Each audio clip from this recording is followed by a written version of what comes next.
Fraser Simons. Today I'm going to review Blackwater Sister by Zen Cho. Take a look at that cover some more. Why would you not stop looking at that?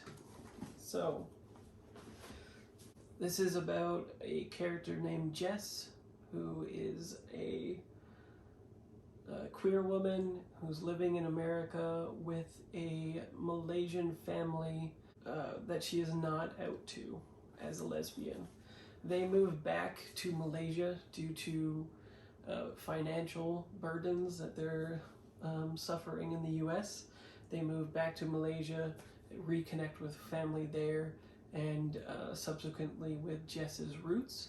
But her girlfriend stays in the US and they speak virtually only. During the course of the stay, her grandmother is haunting her and is trying to get Jess to displace a really wealthy, predominant member of Malaysian society. He is one of the top, I think it's like 46th wealthiest people in the world. It is science fiction, so it's a little bit set in the future.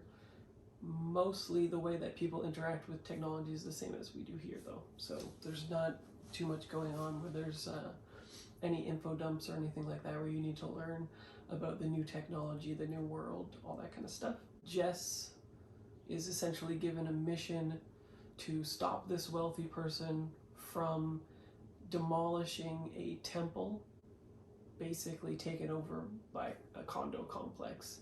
There's a legal battle at the same time as this is happening, and Jess meets a few different characters that are all different lenses to look at that.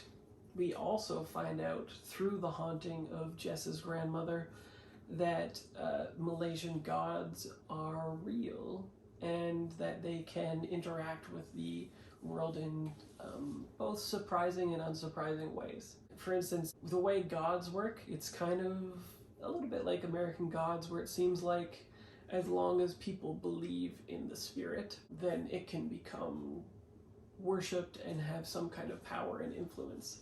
The difference between a spirit like her grandmother and a god, though, is still vastly different in terms of what they can affect and have agency over in the world.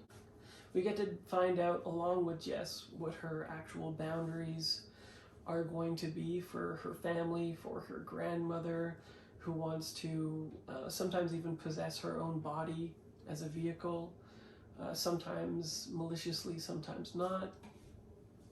We get to find out about the mythology in Malaysia, which is super interesting, and romance subplot of Jess and her girlfriend, which I have to say, maybe one of the only things that I feel like isn't super fleshed out. They speak semi-frequently, and it makes sense that they don't speak that often, yet I feel like marketing wanted us to believe that the story was a lot more predominant for the subplot than what we actually get. So just keep that in mind if you're like super psyched about this book because of that aspect. It is pretty minor. We get to discover what kind of person Jess will be. She's confronted with the idea of just how far she will go for her parents, for her grandmother, and for herself. Will she be okay with conflicts that are violent, for instance, is a big theme. Will she be okay with